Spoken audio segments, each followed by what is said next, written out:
Hello, everyone, and welcome back to the Hard Nine Podcast. Today is March the 2nd, 2023.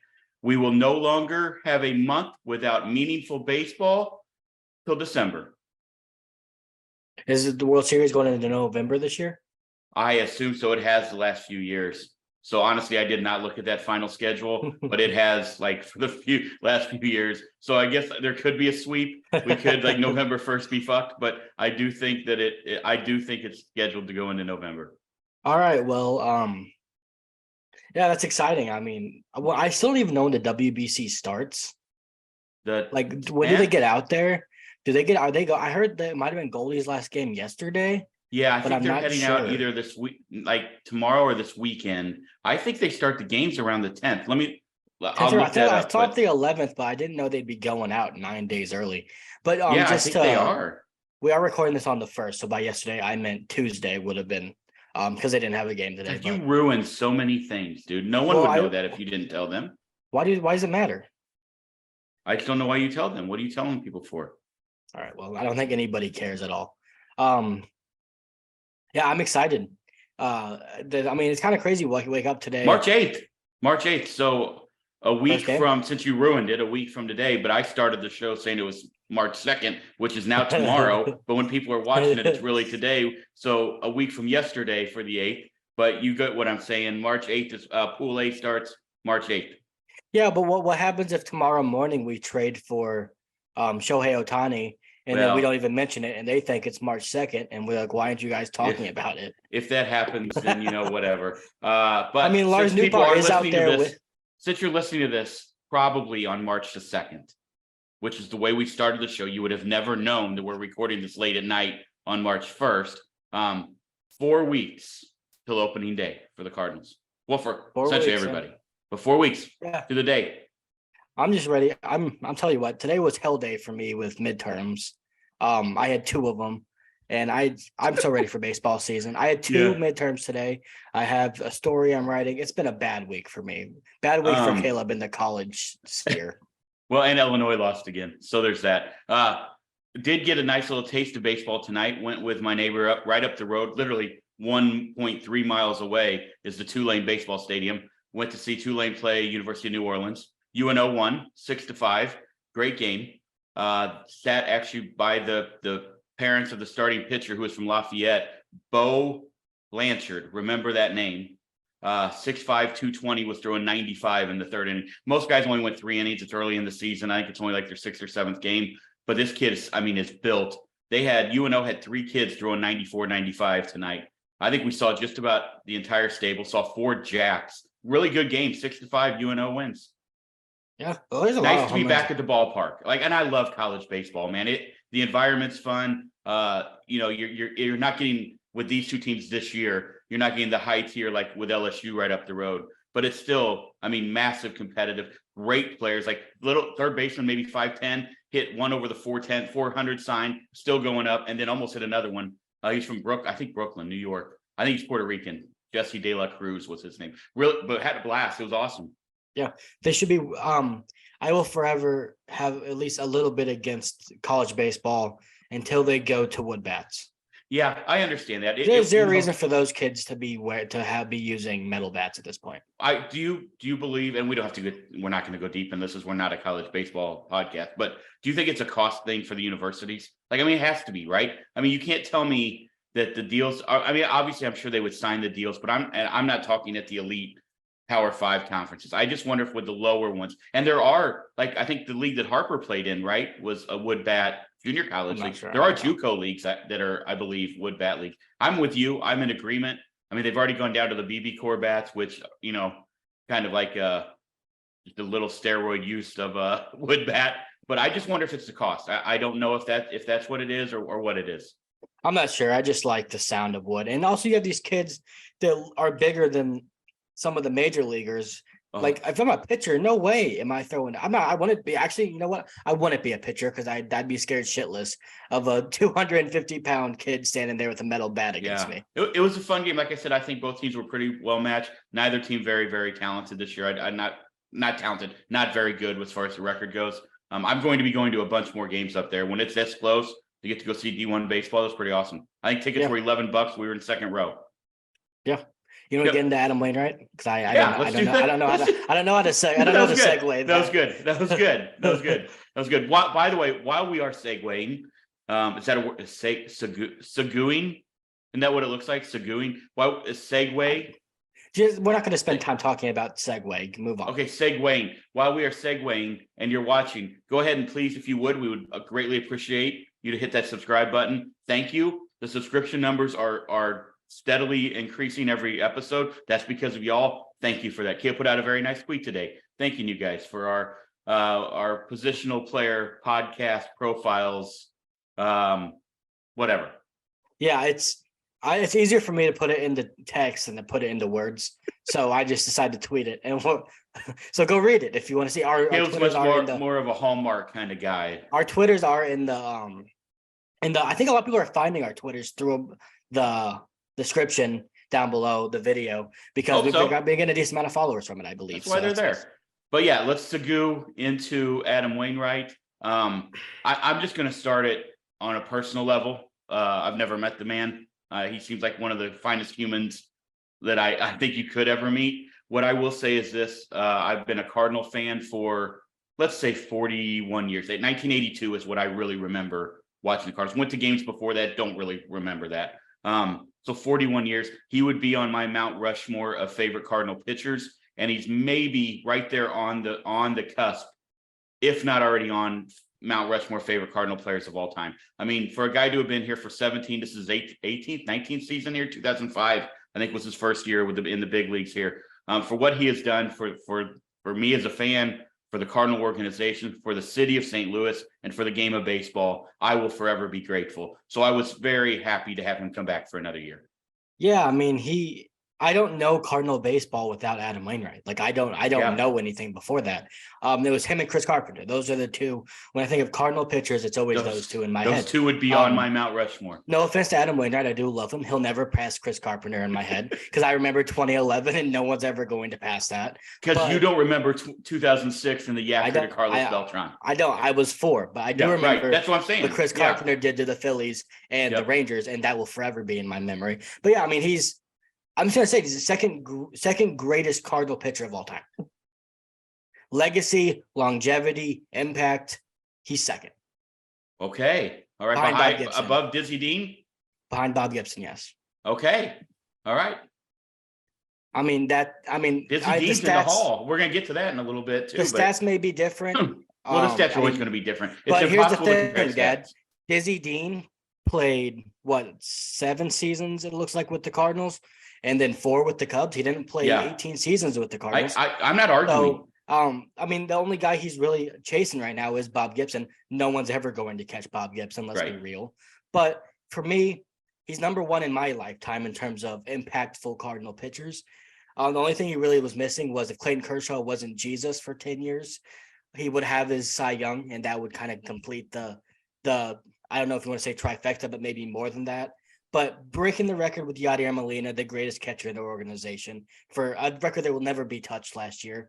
I think he's second in starts in Cardinal history, or he's up there.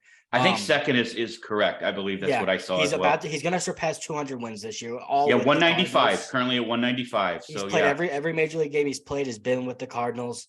I know he wasn't playing in the 2011 series, but he has 2 championship rings. One of them, we know how impactful he was. He was the closer during the World Series. You just mentioned the Carlos Beltran strikeout. For me, that you cannot find a more impactful starting pitcher or pitcher in general, other than Bob Gibson, this organization's ever had. Yeah, and it's funny because I had heard Adam Wainwright's name maybe a year before we traded for him in the Braves organization. He's first round pick, and he was like Mr. Everything in Georgia. I think he played football, basketball, and baseball, I believe.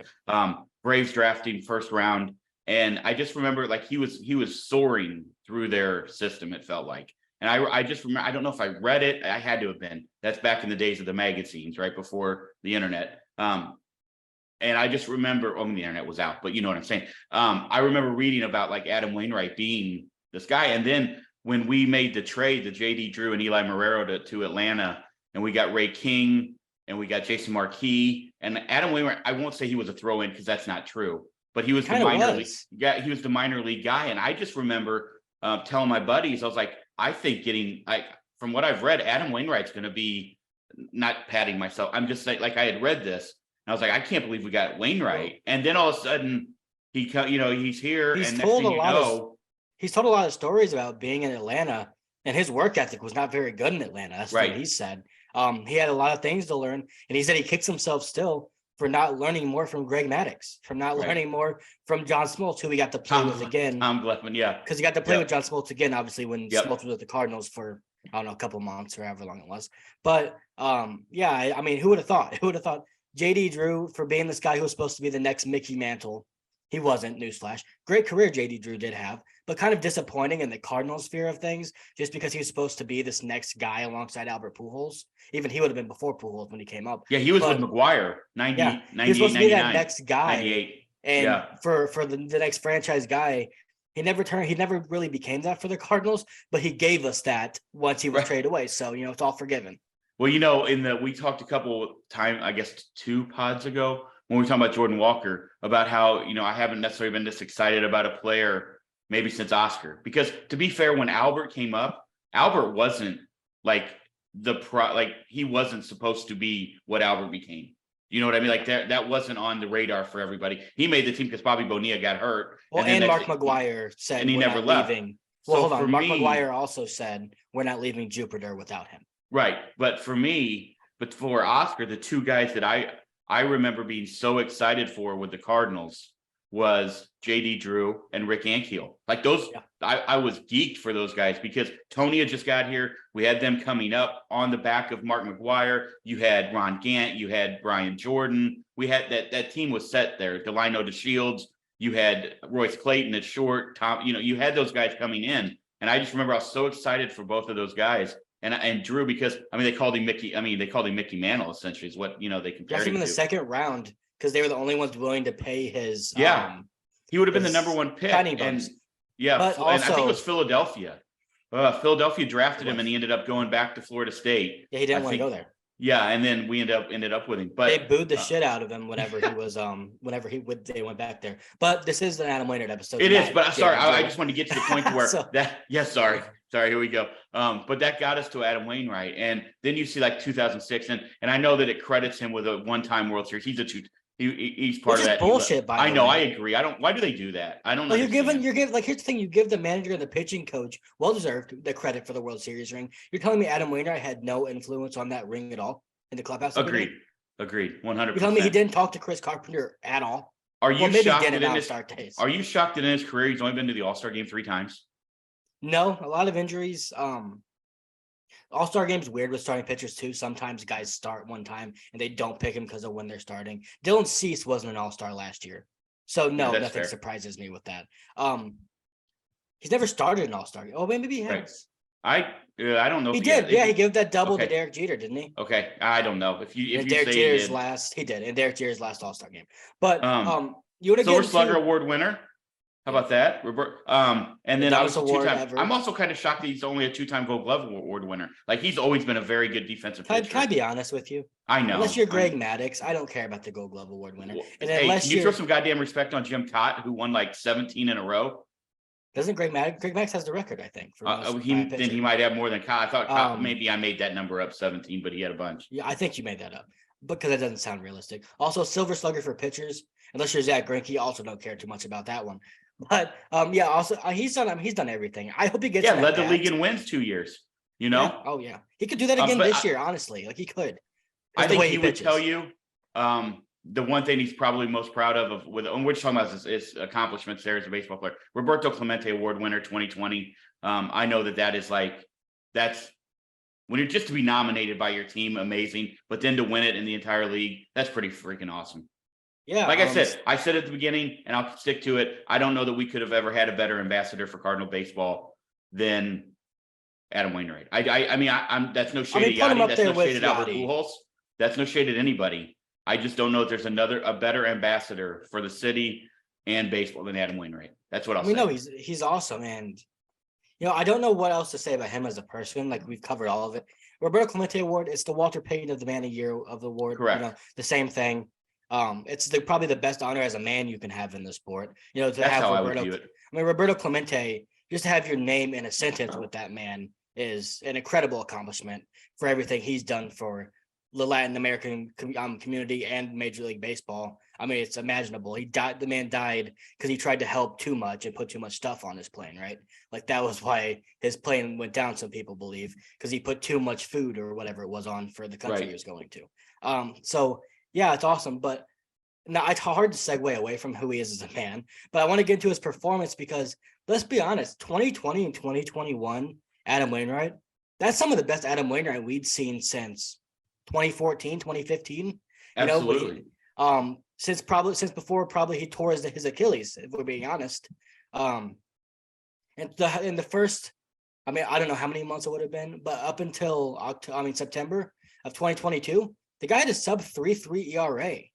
Like people for some reason have gotten to a point of so much worry about Adam Wainwright because of a 6-7 stretch period that they're now kind of counting him out, which by the way, keep doing it because he loves that shit. That's going to make him better. But also like, I don't get it. I think he's going to have to prove to me that he can't do it again before I believe he won't do it again. Because the guy was dead for 3 years, not dead like physically, but dead in terms of his baseball career. Thank you for clarifying because some in our audience might have been confused by that. I didn't want people to think he was like in a coma or something. His arm was dead for like 2 or 3 years, and he came back and had some of his best years of his career. Really, nobody expected that. So I don't know. What do you expect for him this year? I expect him to be great again, honestly, to be at least a 200, run 190 innings pitched at least, probably. Here's what I expect. I expect Adam Wainwright to go out every fifth day and be Adam Wainwright. Like, I don't know what else to. I've seen it now for almost 20 years. Like, I don't know what else to expect other than he doesn't have the elite stuff that he used to have as far as the high command of the fastball. He still throws probably more breaking balls than any pitcher in the game. He's going to continue that. He's going to throw strikes. There's going to be a game here or there where he doesn't look very good because the 85-mile-an-hour fastball gets hit and people sit on the curveball. 88. Okay. I apologize. 88. If that's what we want to call it, we'll call it 88. I don't care how hard he throws. He's going to hit his spots. He's going to throw strikes. And what he'll do every game is he's going to keep you in that game for as long as he is in the game. And that's what I expect from Adam Wainwright, only because that's what he's done his whole freaking career. Yeah, I mean, people forget that there was in 2021, there's that saying when you have an ace, it's like that's win day, right? Like that's the day you need to win. If you have that guy slated every fifth day, you have to win that game because it's the best chance to win. He was that guy. He was the only guy in 2021. He was one of the only guys alongside Miles Michaelis for a couple of months in 2022. I think he's going to, I mean, I don't know. Every time he goes out there, you have a chance to win. He may get shelled, and he may have a bad first inning where he gives up 3. That does happen. But then next thing you know, he's gutted through 5 or 6 with only 3 runs. Like that's what he does. I think he's going to continue it. I just think he's going to continue doing it. So do I. Because I don't know why he won it. I'm not going to come on and make any bold predictions. I'm not going to come on and tell everybody that at 41 he's dead because I saw what he did at 40 and what he did at 39 and what he did at 38. So to me, that does the age thing does not matter to Adam Wainwright. The guy knows how to pitch at the highest level that anyone can ever play baseball at. And he knows how to get outs and he knows how to utilize his defense. And if we're going to be honest, Kay, I think with the shift and with the pitch clock, I think he's going to use those to his advantage. That's what I think. Because I honestly believe with the pitch clock thing, I think it helps our rotation a lot. Because I heard, I think it was Passon talk about the fact that the pitchers that it's going to hurt the most are the high velocity, high energy guys, because they need sometimes go to that 21, 22 second so they can get that interval in between there. And to get the ball and go back at 15, I think that helps our guys who are ground ball pitchers. They're not power guys. Get the ball, throw the guys, use our defense. I think that Adam Wainwright's going to utilize that to his advantage. I agree with half of what you said. That's better than most. I agree that I think the pitch clock is better suited for Wainwright and Miles Michaelis to succeed. 100%. I don't think there's an argument against that because they're going to be throwing 90. I mean, Michaelis is going to be throwing 93, 94 no matter what, and Wainwright's going to be throwing 88, 89. I do think there is some valid concern where if you can't play your fielders exactly where you want them on ground balls, when you have a rotation that is so dependent on getting outs on balls in play, it could create some messes. I understand that, but I also believe that if we go back to baseball before before the shift was a massive thing, we have elite defenders who can make elite plays. So I'm going to trust Nolan. I'm going to trust Tommy. I'm going to trust Brendan / Nolan at second, and I'm going to trust Goldie at first. There might be a few more balls that sneak through. A lot more. That might happen, but there also might be a few more double plays. How many times have you and I been watching a game and the shift, has hurt the pitch? You know what I'm saying? So yes, I think the numbers I kind of think that's a give and take. The numbers will tell you that it helps the pitchers way more than it hurts them. Yeah, that's but you know as well as I do that those stats can be manipulated. Yeah, it might. I know that I've seen 7% of the time. Hold on, but it's not telling you that it hurts you 43% of the time. They wouldn't be putting players out of position if it wasn't helping them. I understand that. Like, I wouldn't be doing it. How many times have you seen? We're not talking 100-0. How many times? We're eliminating the word stop from your vocabulary. Okay, well then don't talk over me. How many times have you seen Adam Wainwright give up hard contact up the middle that has been an out? A lot. I don't have a number. I can give you one instance in the wild card game where Trey Turner hit a bullet up the middle right on the bag and it was a double play. He's going to give up a lot of balls in play, which to me, I don't think that favors him in terms of the shift. Because if you're going to have left-handed hitters, for example, going up against them, if they pull the ball hard on the ground, it's not an out anymore. That's a hit. And if it is going to be an out, I don't know if you have Nolan Gorman over there. It's going to be hard for him to get to all those balls because we know his range isn't as great as, Tommy Edmonds would be over there. I don't know how it's really going to impact them. I will have to see because I think it's being overblown, to be quite honest with you, because you have to be on one side of the base, sure. But that doesn't mean you can't be right up against the base. Agreed. Like you can be right there. You can't be on the other side of it, but you can be right by it. And once the pitch is thrown, you can move if you want a little bit. And Tommy Edmonds is very quick. We know that, so he can do that. I do want to say we're very positive on this show. And we've given Adam Wainwright his flowers. His last season, haven't even brought that up yet. He is retiring. Congrats, obviously, great career. He doesn't want us to talk about it, so you know what? We're just not going to talk very much about it. Here's what I will say. I do think the criticisms and the worry is warranted to an extent. Because at some point, we do know that pitchers and hitters, they go. They do. Father Time's undefeated.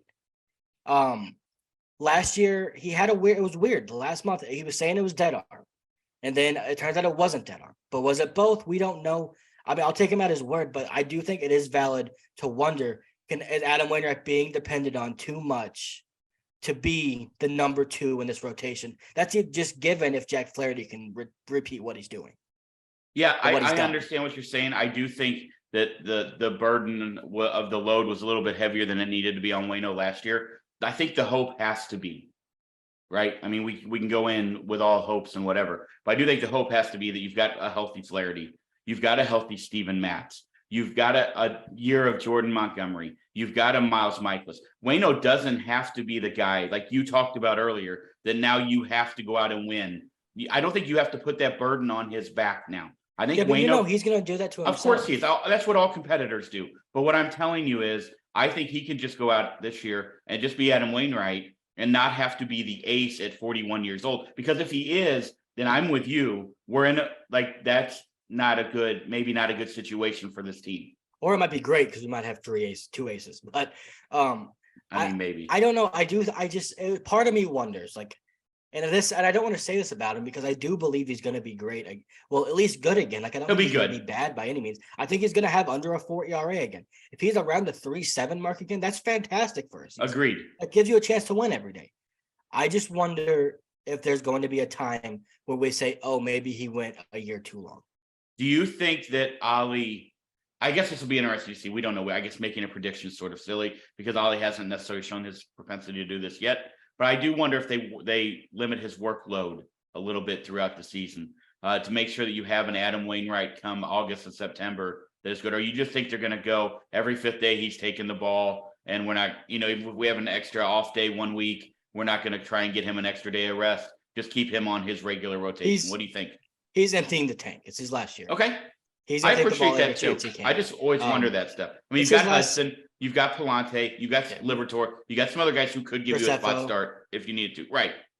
Who I really hope we see. We can talk about him at some point, I guess, but I really hope we see him get a chance to start a game at some point in time. Hopefully, maybe it's when the division's locked up if that were to happen. But yeah, I don't know. I don't really have much else to say about Waino, I guess.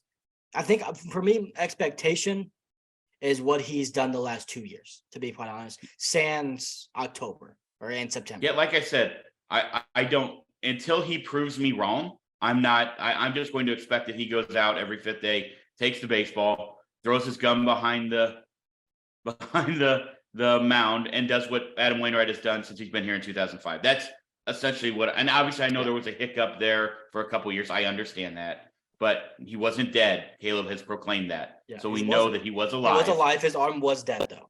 He was alive. But and I'm intrigued to see him. He's going to have a blast at the WBC. I'm so excited for him to get to go out there, to be around all those guys. You know, Adam's going to have the mic, the headset on, because everybody's going to be interviewing him, because he's going to put, he's fine throwing whenever they need him to throw. He's going to have a blast with all of those dudes. We know that when his career is done, do you think he just kind of goes into like that Fox role or that ESPN role, or do you think?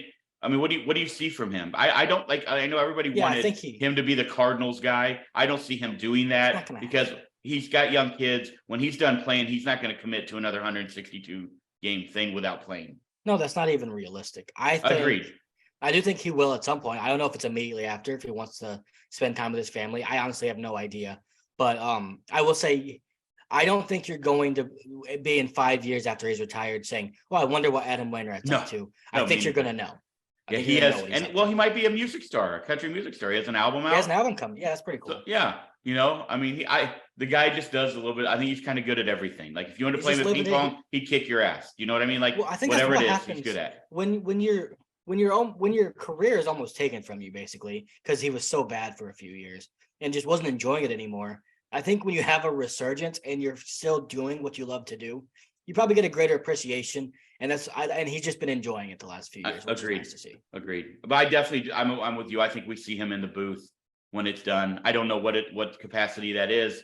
But I think that's where he's destined. He's very good. Every time he's interviewed, he's very good. He's a funny dude. He knows the game. Very just has a very nice cadence about his the way he speaks. I think he'll do very, very well on a national level. One thing I do want to talk about before we kind of move on from Waino is, where do you stand on the Hall of Fame talk with Adam Wainwright?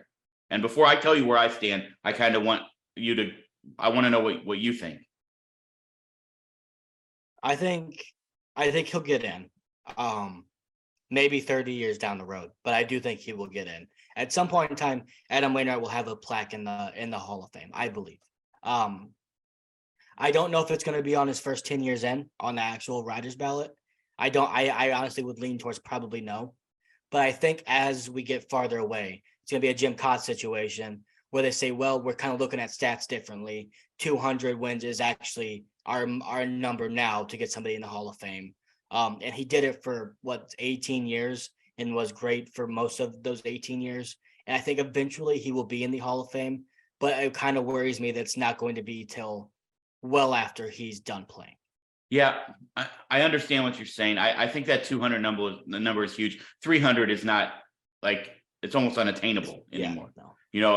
It used to be 300, 3,500. Also, wins don't matter. Right. Well, they do to pitchers. Don't. Jacob DeGrom, but they do to pitchers. Young. Oh, sure, but Jacob DeGrom won a Cy Young and he was 9 and 10.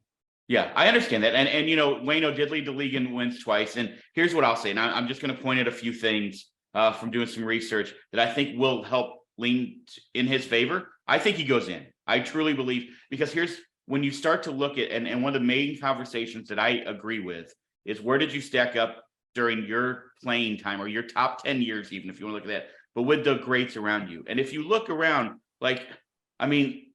he's fifth in active pitchers in WAR. All right. And I know WAR's not everything. And I know that the average WAR of a Hall of Famer is around 70. He's going to be in the 50s when it's all said and done, probably. He's at 47, I think, now. But he's only behind Verlander, Scherzer, Greinke, and Kershaw. Every one of those guys are heading to the Hall of Fame. Yes. So, if you're talking right now that you're looking, he's a top 20 pitcher in the last 18 years. There's no doubt about that. Okay. Oh, yeah. Let me just throw out a few more stats. This might maybe sway you a little bit. He's top 10 in ERA among current pitchers. He's third on the list in innings. Only Scherzer and Verlander have more. He's fourth among current MLB pitchers in wins, fifth among active SP, which we talked about in WAR, four top three finishes in Cy Young, and he's one of 36 pitchers all time with over 190 wins, 2,000 Ks, and lower than a 3.4 career ERA, while making more than 350 starts and throwing 2,300 innings. 29 of those guys are in the Hall. Scherzer, Kershaw, Verlander, him, and Clemens aren't. I mean, Yeah, I those mean, are I'm not some saying pretty- I'm not saying I wouldn't vote for him. I'm saying I don't think just so no one. I haven't heard anyone that's a voter say, yeah, he's a Hall of Famer. And know. normally you can tell these things before they happen. I knew that it was going to take Scott Rowland a while to get in. I knew that Todd Helton was going to take a while to get in. You can tell.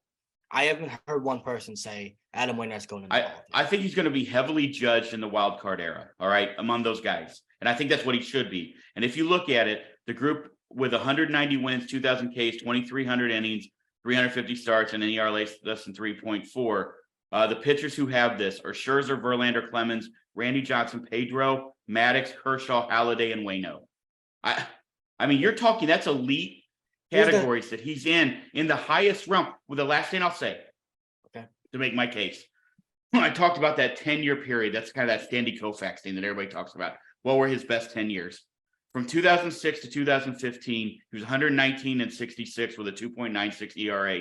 The only pitcher who was better than him that had over 1,000 innings, as you said before, was Clayton Kershaw.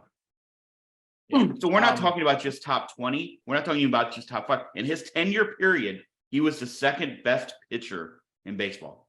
I mean, can put it. Hold on. Can put him over the top. If he pitches well this year and pitches well in the World Series and they win a World Series ring, then if 100%. that happens, he's in. So I think we'll see a narrative shift if that were to happen. I think he's in anyway. I hate this whole first ballot thing. I'm not arguing with you. I'm not saying you're wrong. I just think when you're telling that story of that 10 to 15 years, and you're talking pitchers, Adam Wainwright's one of the top 5 guys you're going to talk about. That's what I'll say. I mean, yeah, but all the other ones are going to be Hall of Famers. Roy Halladay's Hall of Famer. Yeah, but I mean, you can say that you believe he should be, but also know how the voters vote and say he might not be. It's a very fair point. It's a very fair point. You want to move on? Yeah. Can I get to a couple things? Because I know there's a couple things you want to talk about. Yeah. I just want to hit because we talked about it last time. We talked about the pitch clock. I don't want to spend a lot of time with it, but you and I kind of gave our thoughts. By the way, become a big fan of it. Only over 4 games. Also, by the way, Cardinals are 3-1. Probably going to win 120 games in the regular season. So there we go. They're using up all their runs, Dad. They got that damn Jeff Albert guy out of St. Louis, and now they're hitting. I'll tell you. Here we go. And also, finally, they got that Maddox guy out also. So look at this now. They're on their way. Honestly, I'm kind of turning against Mike Maddox, to be honest. Oh, no. It turns out that he was like heavily against analytics for a while, and I don't like that. I'm not surprised by that. So are you surprised by that? No, but that means it's a good idea that he's no longer here. Right. And maybe that's why they were behind the 8 ball in strikeouts. For those who don't know, last year when they went to the pitch clock in the minor leagues, it shaved off 25 minutes of the game. So far in spring training this year, the average game is gone. The average game last year was 3 hours and 7 minutes. We are down 23 minutes right now. Short sample size, but yes. Everybody wants to say, "Oh, well, come on, that's 23 minutes. You don't go for a baseball game it's a marathon, not a sprint." Yeah, okay. What they and I heard, I don't remember who I heard say this, but it made so much sense because I have kind of said this as well. You're not getting rid of 23 minutes. You're getting rid of 23 minutes where they were standing around doing absolutely nothing. They're now doing something, which is better for the pace of play. It's better for hitters. It's better for pitchers. It's better. How many times have you heard me say, I would not want to play defense behind this guy who takes forever to throw a fucking pitch? Yeah. And I think 23 minutes you're not losing 23 minutes of your life, guys. You're getting 23 minutes of action. Yeah. More importantly than any of what you just said about the players, it's better for fans, and it's going to be more intriguing for fans. Bottom line, that's what matters, is get more fans to watch baseball. That's a good thing. It's more money in. It's better for everyone. So we'll see how it plays out. There are some kinks I'd like to see them iron out. I think it seems a little fast at 15 seconds. I would like to see it maybe be 18. I think the extra 3 seconds would make a bigger difference than you think. But yeah, I'm okay with the 15. Thing that bothers me. Everybody's playing by the same rules. Hold on, stop. But still, no, you don't want to rush people. You don't want to rush. Stop. Then let me finish what I'm saying before you talk. You were done talking. I wasn't. You don't want to rush people. This is a pitcher's clock, not a hitter's clock. And the person you seem to be rushing the most are the hitters. When all they want, have they been saying, is they want more balls in play and more action. Then probably don't rush the people that are the ones trying to put the ball in play.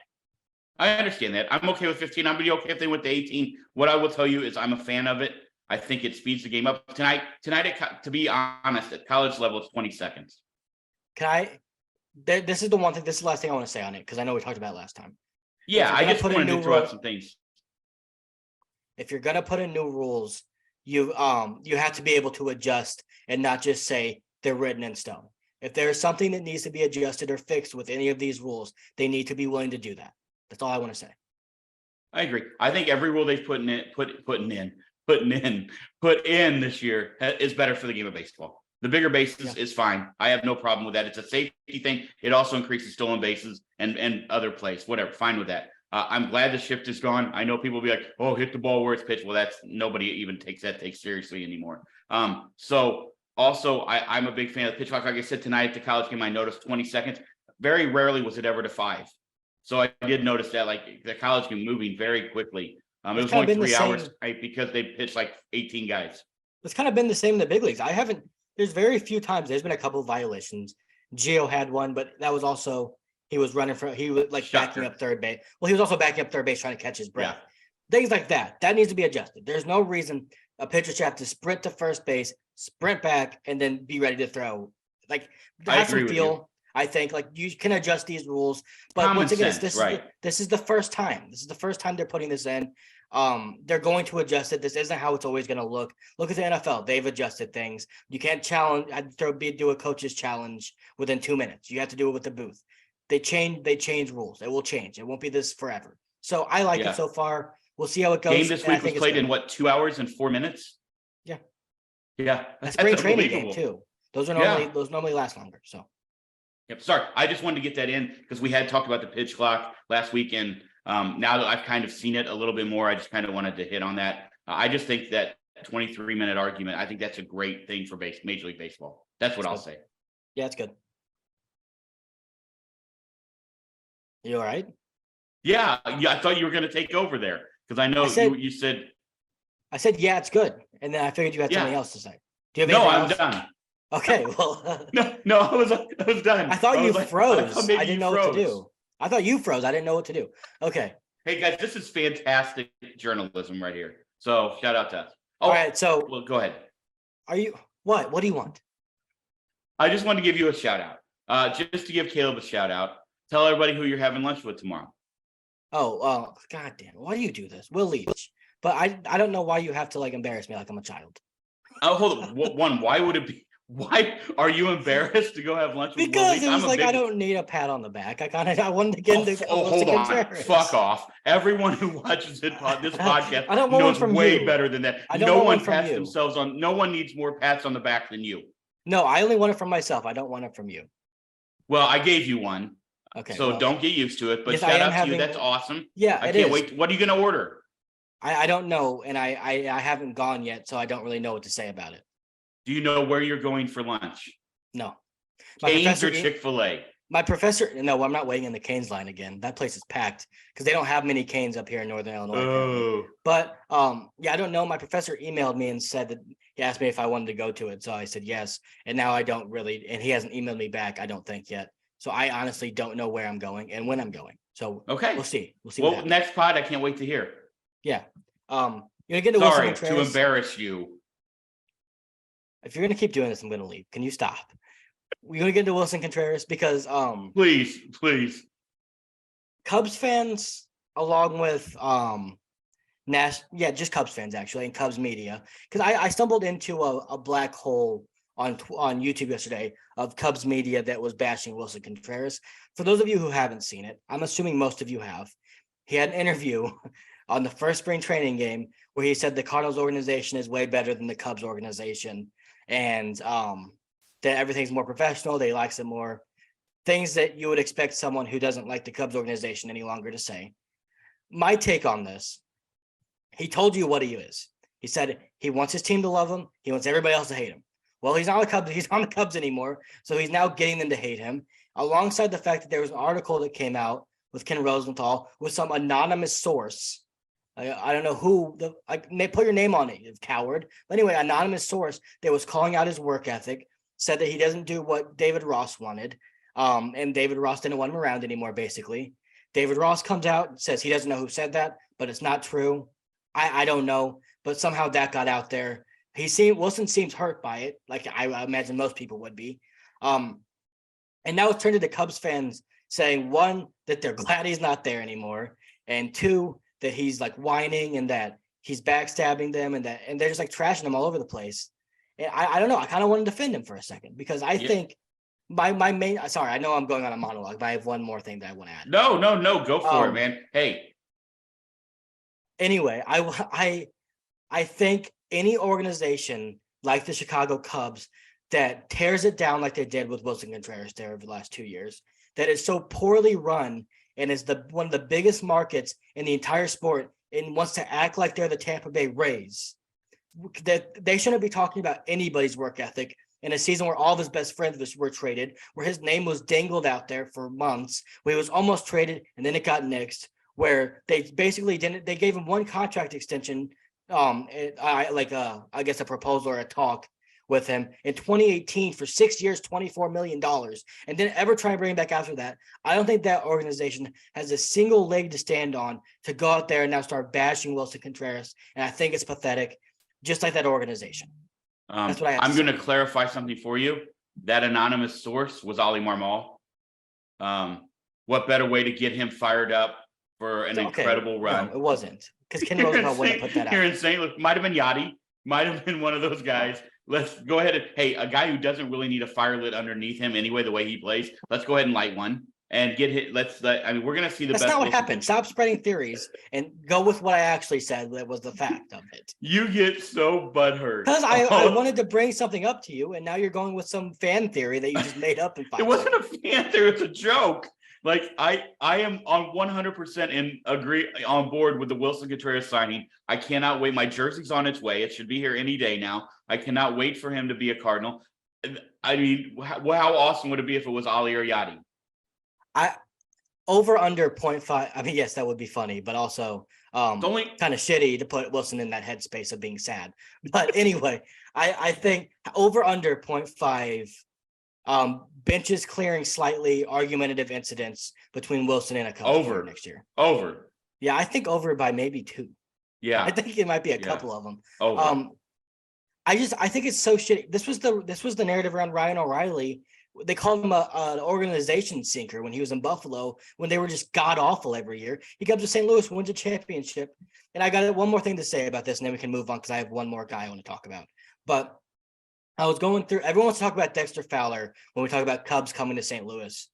But I think we can just get that one out of the way. And I want to talk about Bruce Sutter. I want to talk about Lou Brock. And I want to talk about, name me another one, because that sounds better. I want 3. Who's another good one that came over here? Lee Smith. That's the one, actually, yeah. Lee Smith. I want to talk about those 3. They all 3 won World Series here, right? Was Lee Smith on the 85 Lee Smith team? did not. He was on the 1985. Oh, they lost in the World Series. They did not win. Why you got to go there? Like, there was no need for that. Sorry. That still I'm hurts. in 1982. I'm in 1982. We did win that World Series, by the way, but Don Dinkinger saw it a different way. Yeah, okay. So he did not win a World Series here, but the other 2 did. So I'm going to remember those 2. I think Wilson's primed to have a massive year, and I think the Cubs are going to feel his wrath when we play him. They sit on a throne of lies. They do. God, I can't stand them, dude. I seriously All can't. right, so that's what we've got right there. Ali Marmol's lighting fires underneath Wilson Contreras. That's I don't think he needs to. I don't think he needs to. Caleb's getting chicken strips tomorrow with Will Leach. Waino's going to the Hall of Fame. Right, Nolan Gorman. Good. What else you got? Nolan Gorman. This is where I want to end it today. Oh, my guy. Nolan Gorman. I have watched every single inning that's been available for me to watch, and I've listened to the other ones. Yeah, because I have a. You're not gonna see it tomorrow either. I'll listen to it. I have to listen to Mike Claiborne. Okay. Shout out Mike. That's what I'll leave it there. Yeah. But anyway, no. I have watched just about every inning. The 3 most impressive players. We talked about Jordan Walker already, because that guy. I mean, he just seems as advertised, if we're being honest. Brendan Donovan. He's just smoking the shit out of the ball. You know, homer to dead center. Homer to dead center the other day. That was incredible. But the guy that's impressed me the most, I think, has been Nolan Gorman. We're talking about the high fastball hitting, and he did get a hit off of Johnny Cueto on a high fastball. I want to see that play out a little bit before I give him a ton of credit for that, because I want to see how him now focusing on high fastballs impacts the rest of the pitches he's going to see. Because if you get too high fastball conscious, that's going to open you up to changeups and other things that they may expose you with. So I want to see that play out for a full season before I say anything about that. But the thing that's impressed me the most about him, his defense looks phenomenal. To the right side, he's ranging. He made a glove flip double play like he was Colton Wong. He made a great like Jeter-esque throw. The guy was safe, but it was a great play. He looks way more athletic. He looks like he got somehow like quicker and more agile, but also way bigger. Like he looks jacked, but he also somehow that turned into him getting faster. I don't really know how, but I think if I'm picking a breakout candidate for the year, I think that's my pick. All right. First of all, you know how much I love that guy. The first thing I said when I saw Nolan Gorman like it live in person was holy shit, that kid is a fucking athlete. Like you can tell, like obviously you can tell. And that was like, I guarantee he can dunk a basketball. I guarantee he was probably a stud in football or soccer, whatever he played. You can just tell. And he's got the shorter hair now a little bit. And he looks different. He looks happy. He looks like the weight of the world. He does. He looks really confident. And can I be honest with you? Man, I think how big is that?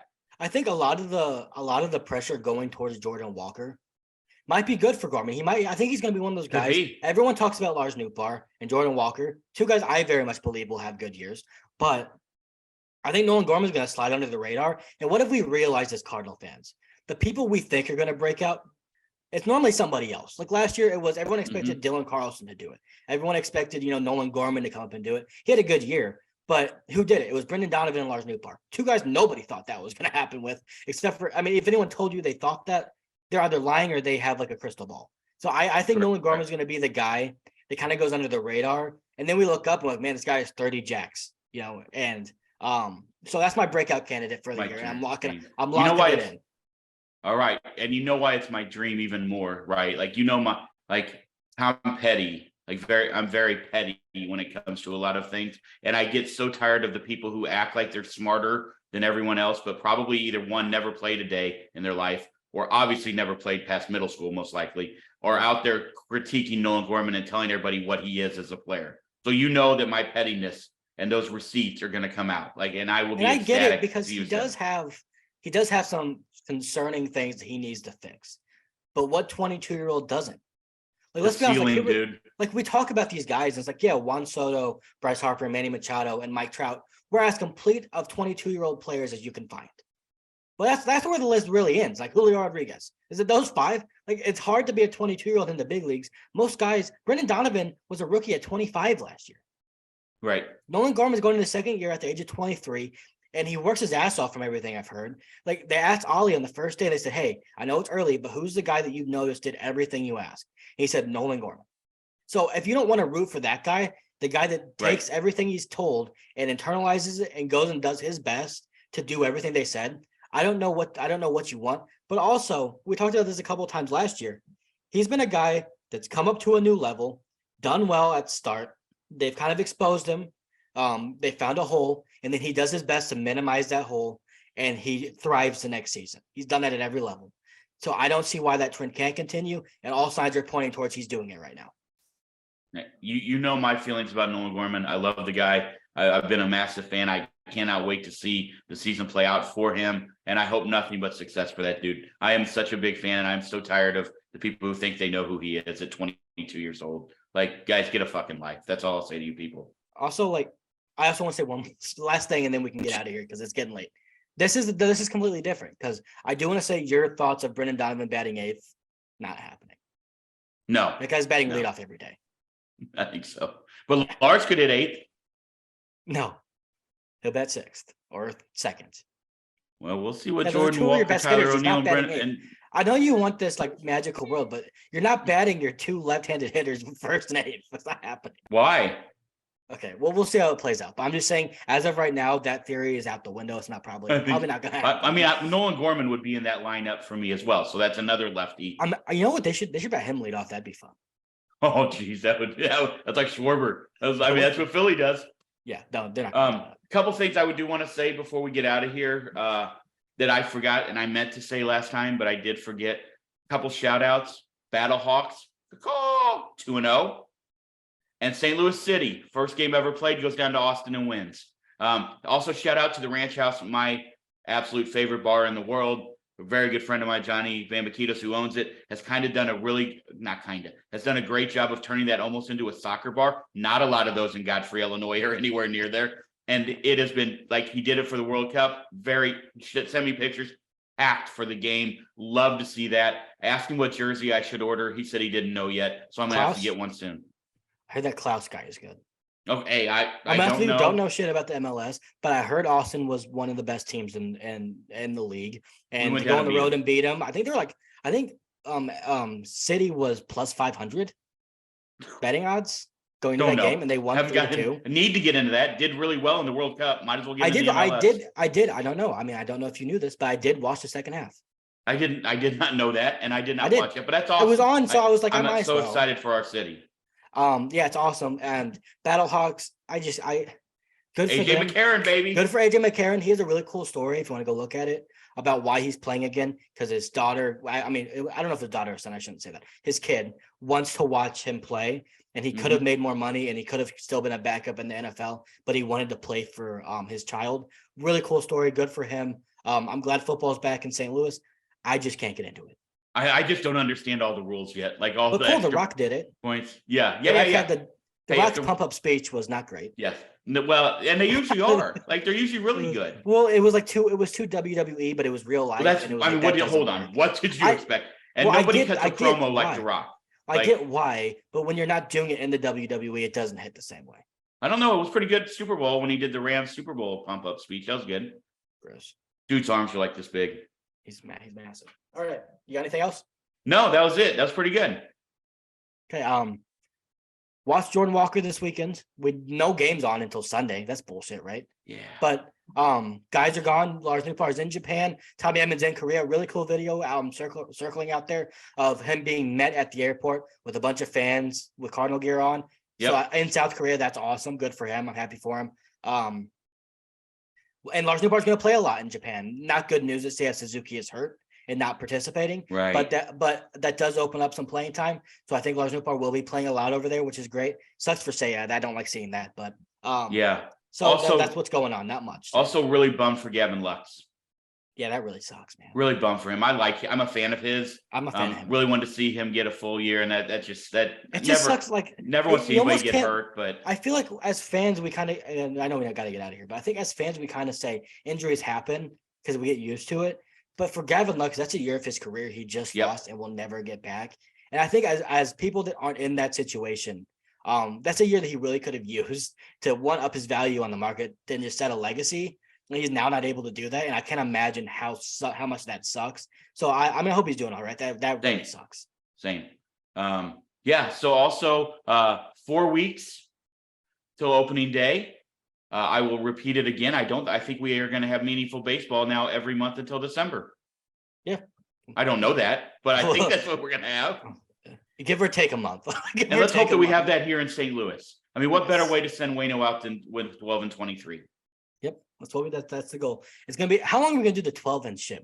That's been going since 12 and 12. So until we get it, I think until we get it. I hope it doesn't. I remember 11 and 11. Come back around to 12 and 12. That's all I remember 11 and 11. So we're just going to keep going with 12. I'm just hoping we don't get to 21-12 and we're still saying 12 and 12. Well, I won't be, but somebody will be. Anyway, here we go. Listen, enjoy the weekend. How's the weather up there? Good, actually, really nice. Yeah, 85 and beautiful down here. It was 65. Enjoy. And great, that's awesome. If you get a chance, watch some baseball. I know that if you're not watching the Cardinals because they're not on till Sunday, check out some college baseball if you have ESPN Plus. There's also a lot of softball games on there. Caleb and I enjoy the girls softball as well. So college softball, very fun game to watch. Yes. But get out, get ready to watch, follow it along. Thank you so much for joining us. Hit that little subscribe button. Really appreciate you. Everybody have a fantastic week. We will talk to you soon. Go Cards.